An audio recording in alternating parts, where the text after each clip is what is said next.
로마서 1장. 로마에 사시는 사랑하는 형제 여러분께 그리스도 예수의 종, 나 바울이 이 편지를 씁니다. 나는 하나님의 택하심으로 전도자가 되었고 복음을 전하도록 이 세상에 보내진 사람입니다. 이 복음은 이미 오래전에 하나님께서 예언자들을 통해 성경에 약속하신 것으로 하나님의 아들 우리 주 예수 그리스도에 관한 소식입니다. 그분은 인간의 몸을 입고 다윗의 후손으로 태어나셨습니다. 그리고 죽은 자 가운데서 부활하심으로써 하나님의 거룩한 본성을 지닌 그분의 능력 있는 아들이신 것이 증명되었습니다. 세상에서 가장 천한 죄인인 우리는 그리스도를 통해 하나님의 은혜를 넘치도록 받았습니다. 그리고 이제 그분은 하나님께서 온 인류를 위해 하신 그 위대한 일을 세상 사람들에게 알리라고 나를 보내셨습니다. 모든 사람이 그리스도를 믿고 하나님께 순종하게 하시기 위한 것입니다. 로마에 사는 사랑하는 형제 여러분, 여러분은 그리스도의 극진한 사랑을 받고 있습니다. 여러분들도 예수 그리스도의 초청을 받아 하나님의 소유, 곧 하나님의 거룩한 백성이 된 것입니다. 우리 아버지 하나님과 우리 주 예수 그리스도께서 여러분에게 풍성한 은혜와 평화를 내려주시기를 빕니다. 무엇보다도 먼저 감사한 것은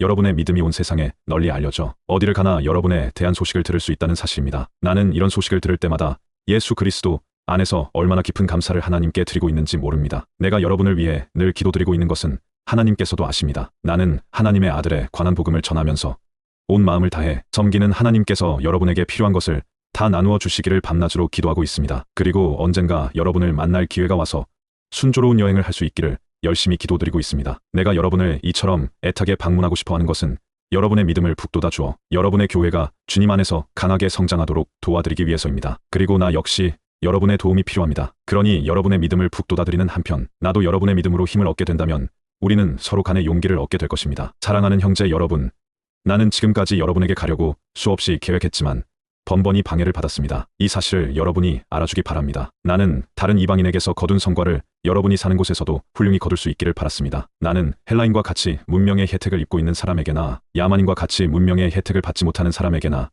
유식한 사람에게나 무식한 사람에게나 똑같이 무거운 전도의 책임을 지고 있습니다. 그러니 로마에 사는 여러분에게도 하나님의 복음 전하기를 진심으로 소원하는 것입니다. 나는 그리스도의 복음을 부끄럽게 여기지 않습니다. 이 복음은 믿는 사람이면 누구나 가리지 않고 하늘나라로 인도하는 하나님의 능력입니다. 이 소식이 처음에는 유대인에게만 전해졌습니다. 하지만 지금은 모든 사람이 똑같이 하나님께 나아갈 수 있도록 초청받고 있습니다. 이 복음은 우리를 구원하시는 그리스도를 믿고 따를 때만 하나님께서 우리를 하늘나라에 들어가기에 합당한 자, 곧 하나님 보시기에 의롭다고 인정해 줄 자로 만드신다는 것을 우리에게 가르치고 있습니다. 이것은 처음부터 끝까지 믿음으로 성취되는 것입니다. 의로운 사람은 진실하게 나를 의지하기 때문에 살 수 있다라고 성경에 기록된 대로입니다. 그러나 하나님께서는 진리를 밀쳐내는 사악한 모든 인간에게 하늘에서 진노를 내리십니다. 인간은 하나님에 관한 진리를 본능적으로 알고 있기 때문입니다. 세상이 창조된 이래 인간들은 땅과 하늘과 하나님이 만드신 모든 것을 보고 그분이 어떠한 분이며 또 얼마나 위대하고 능력이 영원한 분인가를 알고 있습니다. 그러므로 심판날에 하나님 앞에 설 때 인간은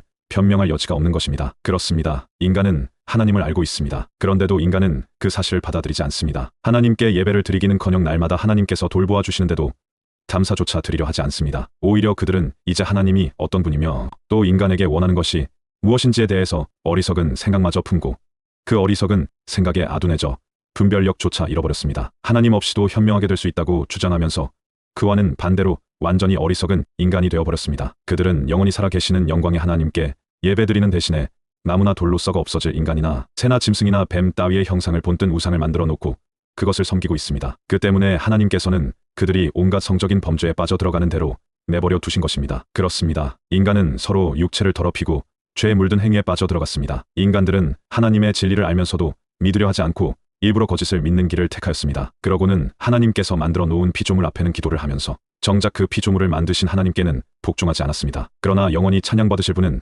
창조주 하나님뿐이십니다. 아멘. 이런 이유로 하나님께서는 인간들이 모든 악한 일들을 마음대로 하도록 내버려 두셨습니다. 그러자 심지어는 여자들까지도 하나님께서 정해주신 자연스러운 법을 어기고 변태적인 성적 범죄를 저지르며 남자도 여자와의 정상적인 성관계를 버리고 동성끼리 더러운 욕정을 불태우며 수치스러운 일들을 저질렀습니다. 그래서 그들은 그 잘못에 대해서 당연히 받아야 할 벌을 받고 있는 것입니다. 이렇게 인간이 하나님을 버리고 또 인정하지 않자 하나님께서는 그들이 악한 마음으로 생각해낼 수 있는 모든 악한 일을 하도록 그대로 내버려 두셨습니다. 그래서 인간의 생활은 온갖 악과 죄에 빠져서 탐욕과 미움, 질투, 살인, 분쟁, 거짓, 빈정거림, 험담으로 가득 차 버렸습니다. 그들은 비방을 일삼고 하나님을 미워하고 난폭하고 거만하고 허풍을 떨고 언제나 새로운 방법으로 죄지을 생각을 하고 부모에게 계속 반항해 왔습니다. 그들은 일부러 사물을 곡해하고 약속을 아무렇지도 않게 어기며 동정심이라고는 손톱만큼도 없는 냉혹한 인간이 되어버렸습니다. 그들은 이런 죄를 범하는 자는 하나님께서 죽음의 형벌로 다스린다는 것을